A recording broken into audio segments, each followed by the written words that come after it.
ప్రత్యేక ఒక రాష్ట్రానికంటూ ప్రయోజనాలు చూడదు. కేంద్ర ప్రభుత్వానికి రెండు రాష్ట్రాల యొక్క ప్రయోజనాలు అవసరం. రెండు రాష్ట్రాల ప్రజలు సుభిక్షంగా ఉండాలా, రెండు రాష్ట్రాల ప్రజలు సంతోషంగా ఉండాలని కోరుకుంటుంది. మొదటి, యాజ్ ఏ తెలంగాణ బీజేపీ లీడర్గా మా రాష్ట్ర అధ్యక్షుడు కిషన్ రెడ్డి గారు ఈ బనకచెర్ల పైన ఒక స్పష్టమైనటువంటి వైఖరి చెప్పారు. బనకచెర్ల విషయంలో తెలంగాణ రాష్ట్రానికి ఎట్టి పరిస్థితుల్లో కూడా ఒక చుక్క నష్టం, నీటి నష్టం జరగకుండా చూసుకుంటామని చెప్పారు.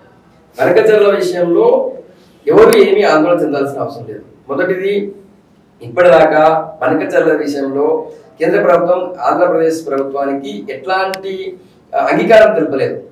ఇప్పుడు కేవలం అది బనకచెర్ల గోదావరి జలాలని పోలవరం నుంచి బనకచెర్లకు తరలించాలనుకుంటే ఒక ప్రయత్నం చేస్తున్న మాట వాస్తవం.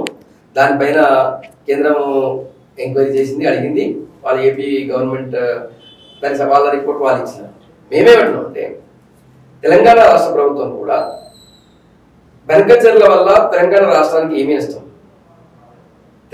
బనకచెర్ల దగ్గర గోదావరి నీళ్ళని అక్కడ తీసుకెళ్తే తెలంగాణ ఏ విధంగా నష్టపోతున్న విషయం పైన ఒక డీటెయిల్ రిపోర్ట్ ఇవ్వండి అని చెప్పి రాష్ట్ర ప్రభుత్వానికి కేంద్రం కోరింది. ఆ తర్వాత రేవంత్ రెడ్డి గారు కూడా ఆల్ పార్టీ ఎంపీస్ మీటింగ్ పెట్టారు. మీటింగ్ తర్వాత కేంద్ర జలశక్తి శాఖ మంత్రి సిఆర్ పాటిల్ కలిశారు.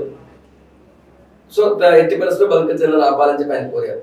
అప్పుడు కూడా సిఆర్ పాటిల్ గారు ఎట్టి పరిస్థితుల్లో మీ రాష్ట్రానికి నష్టం జరగదు, తెలంగాణ రాష్ట్ర నష్టం జరగకుండానే మేము దీనిపైన వ్యవహరిస్తామని చూస్తామని చెప్పారు. మొదటిది. రెండవది, రేవంత్ రెడ్డి గారే స్వయంగా మాకు గోదావరిలో 1000 TMC వాడుకునేందుకు మీరు కేంద్రం నుంచి ఎన్ఓసి ఇవ్వండి, ఆ తర్వాత మిగతా జలాల్ని వాళ్ళు ఎన్ని తీసుకుపోయినా వాళ్ళు ఏం చేసుకున్నా బనకచెర్ల కట్టుకున్నా ఇంకోటి కట్టుకున్నా వాకి అభ్యంతరం లేదని చెప్పి తెలంగాణ సీఎం రేవంత్ రెడ్డి గారు చెప్తున్నారు.